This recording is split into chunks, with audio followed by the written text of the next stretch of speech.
Ermənistan nəyi gözləyir? Zəngəzur saat işləyir, İrəvan isə əqrəbi tutub saxlayır. Bir ildir eyni cümləni işləyirik. Bir neçə həftəyə nəsə imzalanacaq. Bir ildir eyni foto çıxır. Paşinyan dağda, daşda, kənd-bəkənd, əlində mikrofon, arxasında kamera. Amma ortada sənəd yoxdur. Sual da elə buradan başlayır. Ermənistan nəyi gözləyir? Vaxt keçir, vədlər dəyişir, tarixlər ötür. Amma sənəd hələ də masanın üstündədir. Bəs məsələ haradadır? Niyə bir neçə həftəyə başa çatmalı olan proses aylarla uzanır? Niyə İrəvan bir tərəfdən sülh sazişinin siyasi səviyyədə razılaşdırdığını deyir, digər tərəfdən isə imza üçün son addımı atmır və ən əsası Ermənistanın qarşısında duran əsas problem həqiqətən texniki prosedurdur, yoxsa məsələ daha dərindir? Bu videoda bütün bu suallara cavab axtaracağıq.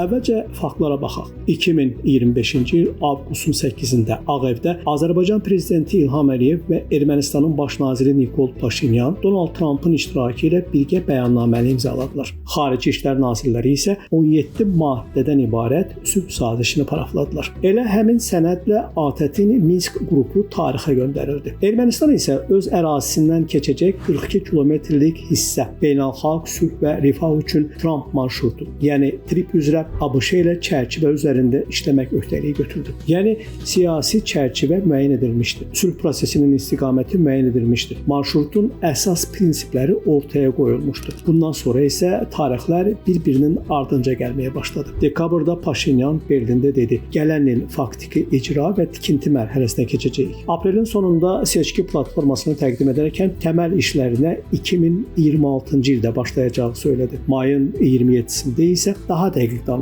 Çərçivə sazişi ən gecə bir ay ərzində yekunlaşacaq. Daha sonra dövlət katibi Marco Rubio'nun İrəvan səfəri oldu. Sənəd paraflandı. Xarici İşlər Nazirliyinin başçısı Ararat Mirzoyan isə bir neçə həftə vəd etdi. Mətn siyasi səviyyədə razılaşdırılıb. Sadəcə texniki prosedurlar qalıb. Amma indi iyulun ortasıdır. Bir ay bitib, bir neçə həftə bitib. Sənəd isə hələ də masanın üstündədir. Burada artıq əsas sual ortaya çıxır. Əgər siyasi razılaşma əldə olunubsa, texniki prosedurlar niyə bu qədər uzanır və bu gecikmənin arxasında nə dayanır? Əslində mart ayında Paşinyan öz brifinqində maraqlı bir məqamı etiraf etmişdi. İrandakı hadisələr tripi gecikdirə bilər. Çünki ABŞ administrasiyası ən azı hazırda bunu prioritet saymır. Deməli, məsələ yalnız Ermənistanın daxili qərarı deyil. Məsələnin arxasında regiondakı güc balansı da dayanır. İyunun 7-sində Ermənistanda seçki keçirildi. Paşinyan qazandı. Vətəndaş müqaviləsi 727.160 səs topladı. Bu 49,81% deməkdir. Nəticədə hakim partiya 105 mandatın 64-nə sahib oldu. 64 mandat rahat çoxluqdur. Amma 70 deyil. Yəni konstitusion çoxluq yoxdur. Və bütün mübahisə məhz bu 6 mandatın içindədir. Çünki Bakının tələbi dəyişməyib. Ermənistan konstitusiyasının preambulasındakı müstəqillik bəyannaməsinə, yəni Dağlıq Qarabağla birləşmə maddəsinə istinad silinməlidir. Prezident İlham Əliyev fevralda Münxendə bunu bir cümləyə yığmışdı. Vaşinqton zirvə görüşündəki razılaşmalar, imzalanmış birgə bəyannamə və sülh müqaviləsinin paraflanması de facto sülh deməkdir. Bunun formal tərəfi Ermənistandan asılıdır. Nə qədər tez konstitusiya dəyişiklik edilərsə və Azərbaycana qarşı olan ərazi iddiası oradan çıxarılarsa, o qədər də tez sülh müqaviləsi imzalanacaq. Deməli, məsələ artıq yalnız siyasi bəyanat deyil, məsələ hüquqi təminatdır. Bunun üçün isə referendum lazımdır. Referendumun riyaziyyatı amansızdır. Seçicilərin ən azı 50% gəlməlidir. Gələnlərin yarıdan çoxu hə deməlidir və hə deyənlərin sayı ümumi seçicilərin 1/4-dən, təxminən 600 mindən az olmamalıdır. Hakim partiya iyun seçkilərində bundan çox səs toplayıb. Yəni bu mümkündür, amma Ermənistan qanunvericiliyinə görə referendum seçkidən ən tez 6 ay sonra keçirilə bilər. Bu da dekabrın əvvəli deməkdir. Paşinyan iyulun 9-da yeni konstitusiya layihəsinin ilin sonuna qədər ictimaiyyətə təqdim ediləcəyinə söz verdi. Burada bir detal xüsusilə diqqət çəkir. Layihə ilin sonuna, referendum isə məlum deyil və məhz burada siyasi konflikt başlayır. Sabiq Xarici İşlər Naziri Tofiq Zülfiqarov vəziyyəti kobud, amma dəqiq ifadə edir. Paşinyan 2, bəlkə 3 stulda eyni vaxtda oturmağa çalışır. Birinci stul Vaşinqtondur. Burada Trump marşrutunun 200-220 milyon dollarlıq gözləntisi durur. Üstəlik Ermənistan Maliyyə Nazirinin müavini Avak Avanesyan bu rəqəmin dəyişib-dəyişmədiyi sualını hələ də cavabsız qoyur. İkinci stul Moskvadır. Rusiya Xarici İşlər Nazirliyinin nazir müavini Mikhail Galuzin açıq deyir ki, İrəvan bu layihədə Rusiyanın mövqeyini nəzərə almağa məcburdur. Çünki Ermənistan dəmir yolları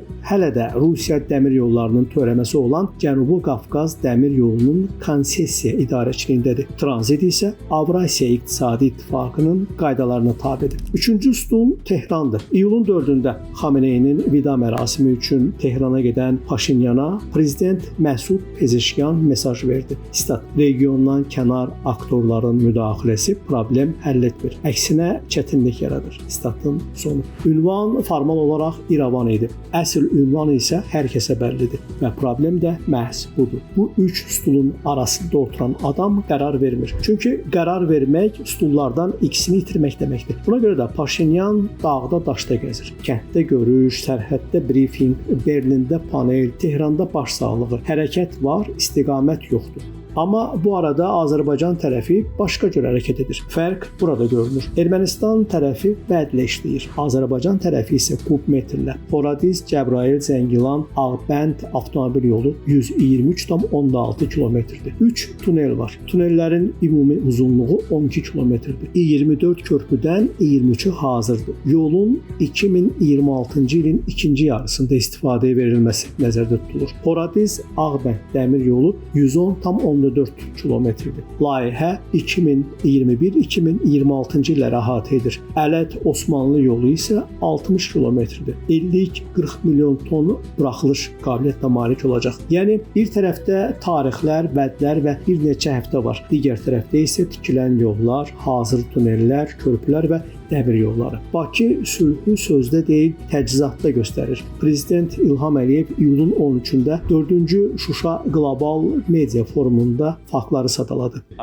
Azərbaycan birtərəfli olaraq Ermənistana bütün tranzit məhdudiyyətlərini aradan qaldırdı və hazırda biz bunu etməklə 40 min tondan artıq müxtəlif yüklər Rusiya, Qazaxstan və digər yerlərdən Ermənistana daşındı.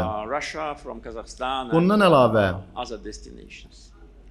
Azərbaycan özü Ermənistana neft məhsullarını təchiz etməyə başlayıb və bildiyimə görə artıq 10 mindən ton çoxdur. Bu xüsusən də indi bir çox ölkələrin yanacağa çıxışdan əziyyət çəkdiyi dövrdə baş verir və Ermənistan Azərbaycanı etibarlı mənbə kimi görür. Bu artıq sadəcə siyasi bəyanat deyil. Bu real əlaqədir, real ticarətdir, real təchizatdır, real infrastrukturdur. Amma Bakı bununla yanaşı sərhəd də çəkir. Elə həmin forumda dövlət başçısı açıq bildirdi. Ermənistanın konstitusiyasında ərazi iddiaları qaldıqca sülh sazişi imzalanmayacaq. Azərbaycan yeni müharibə istəmir, amma revanşist qüvvələrin baş qaldırmasına və Ermənistanın silahlandırılmasına da sükutla baxmayacaq. Deməli, əsas sual dəyişməyib. Məsələ Paşinyanın hansı kürsüdə dayanması deyil. Məsələ bir hüquqi cümlədir. O cümlə silinməsə, sülh sazişi imzalansa belə, sabah Ermənistanın Konstitusiya Məhkəməsi onu etibarsız saya bilər. Radikallar isə bu boşluqdan mütləq yaralanır. Bakının tələsmilik mövqeyi məhz buradan doğur. De facto sülh onsuz da işləyir. Yollar tikilir, yük daşınır, dəhliz ABŞ-nin adına yazılıb, zaman isə Azərbaycanın əleyhinə işləmir. İrəvandakı Regional Araşdırmalar Mərkəzinin tədqiqatçısı Emily Fraser tripin icrasına 2026-cı ilin ikinci yarısında başlanacağını, amma gecikmə risklərinin qaldığını deyir və bunu birbaşa sülh sazişinin imzalanmamasına bağlayır. Deməli, indi qarşıda bir neçə paralel proses var. Bir tərəfdə ABŞ marşrutun reallaşmasını gözləyir, digər tərəfdə Rusiya öz mövqeyinin nəzərə alınmasını istəyir. İran regiondan kənar aktorların müdaxiləsinə qarşı çıxır. Ermənistan isə bütün bu qüvvələrin arasında öz daxili siyasi və hüquqi problemini həll etməlidir və zaman daralır. Ona görə də sual yenə bir cümləyə yığılır. Ermənistan nəyi gözləyir? Rusiyanın icazəsini, İranın razılığını, Vaşinqtonun növbəti çekini, yoxsa sadəcə öz cəmiyyətinin miautsum xəstəliyindən sağalmasını? Əgər sonuncudursa, bunun üçün dağda daşda yox, İrəvanın mərkəzində mikrofon qarşısında danışmaq lazımdır. Çünki Zəngəzur saatı işləyir, İrəvan isə hələ də əqrəbi tutub saxlayır. Vaxt isə dekabra qədərdir və bu vaxta qədər Ermənistanın qarşısında əsas sual dəyişməyəcək. Həqiqətən sülh istəyir, yoxsa sadəcə sülhə gedən yolu daha bir neçə həftə, daha bir neçə ay uzatmaq istəyir? Çünki yol artıq çəkilir, yük artıq daşınır, de facto sülh artıq işləyir. İndi çatışmayan yalnız bir şeydir: hüquqi cümlə və həmin cümlənin taleyi həm sülh sazişinin, həm də Zəngəzur marşrutunun gələcəyini müəyyən edə bilər. Əziz Əlibəyli, Namiq Abbasov, Today Press TV.